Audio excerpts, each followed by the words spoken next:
Voilà.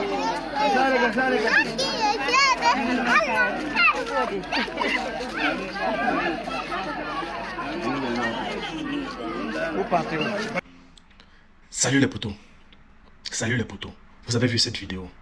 Voilà le Cameroun de Omniobé, de Douala Mangabel, de Mongobeti. Ce Cameroun qui est devenu aujourd'hui le théâtre d'une décadence politique si abjecte qu'elle fera rugir les plus grands tyrans de l'obscurité. Un ministre, les potos, Issa Chiroma Bakari.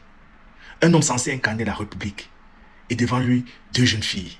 Des jeunes filles à genoux dans la poussière. Non pas devant un dieu, mais devant un politicien. Devant un homme de pouvoir qui sourit pendant qu'il regarde s'humilier. Pendant qu'il les voit se rabaisser. Il obtient une satisfaction personnelle, les potos. Ce n'est plus un état, les potos. C'est une scène de théâtre lugubre.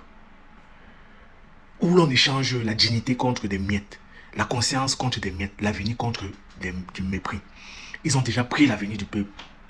Ils ont pris l'âme, mais ils sont en train de prendre l'esprit. Le pouvoir Cameroun a cessé depuis longtemps de gouverner.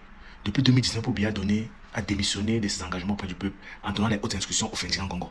Il a démissionné depuis 2019.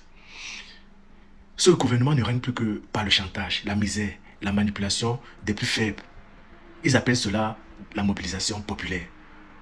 Moi, je ne vois que de l'esclavage moderne déguisé. Regardez bien ce visage des potos. Regardez bien cette scène. C'est cela que beaucoup de personnes cautionnent quand ils se taisent. C'est cela que vous défendez quand vous répétez « on n'a pas le choix ». Mais si, on a toujours le choix. On a toujours le choix. Et celui qui se tait est considéré comme un complice. Parce qu'avec l'argent qu'il a donné à ses enfants, l'argent qu'il a remis à ses filles, il pouvait bien faire des forages. Avec l'argent qu'il a donné, il pouvait bien acheter des bancs pour des écoles. Avec l'argent qu'il a donné, il pouvait bien développer le Grand Nord. Constatez que l'État a toujours mis le Grand Nord dans un état de soumission. Il ne faudrait pas qu'ils puissent réfléchir. On les a considérés comme des moutons.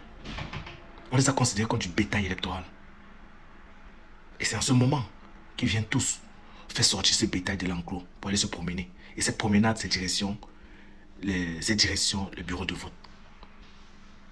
Ces jeunes qui n'ont même pas de lumière, ne connaissent même pas c'est quoi une télévision. On les demande de voter pour un avenir meilleur. En leur donnant ces ministres, Issa Chiroma, le ministre de la République et tous les autres ministres qu'ils font, sont une honte pour cette nation. Une grande honte. Vous n'avez pas seulement humilié ces enfants. Vous avez piétiné, en faisant cet acte, vous êtes en train de piétiner la mémoire de tous ceux qui ont rêvé d'un Cameroun debout, libre et digne. Vous avez piétiné la mémoire de toutes ces personnes qui ont lutté pour qu'on puisse avoir cette dignité, cette liberté. Un homme d'État ne se fait pas servir par des enfants qui s'agenouillent. Un homme d'État relève, il protège, il élève. Ce que vous avez fait, monsieur le ministre, ce n'est pas de la politique. Ce que vous avez fait, c'est un crime moral. Peuple camerounais, jeunes du nord, du sud, de l'est et de l'ouest, cette image doit rester dans nos têtes, dans nos mémoires comme une gifle. Une gifle de notre humanité, une gifle de notre avenir. Et si vous ne vous levez pas maintenant, vous verrez demain vos enfants à genoux pour un tout petit bout de pain, une enveloppe, une promesse vide. Le silence face à l'humiliation, les poteaux, c'est la soumission. C'est peut-être les jeunes du Nord aujourd'hui. Et ça pourrait être les jeunes du littoral demain. Et nous avons trop longtemps courbé les chimères. À partir d'aujourd'hui, les poteaux, on doit se mettre debout. Car aucun peuple digne ne peut accepter d'être gouverné par ceux qui les rabaissent. Aucun peuple digne ne peut accepter d'être gouverné par ceux qui les humilient. C'est tout simplement parce que cette histoire lui a commencé au nord-ouest. On a dit que ça ne nous concernait pas. Qu'il y a tant de jeunes qui meurent au nord-ouest actuellement. Les poteaux.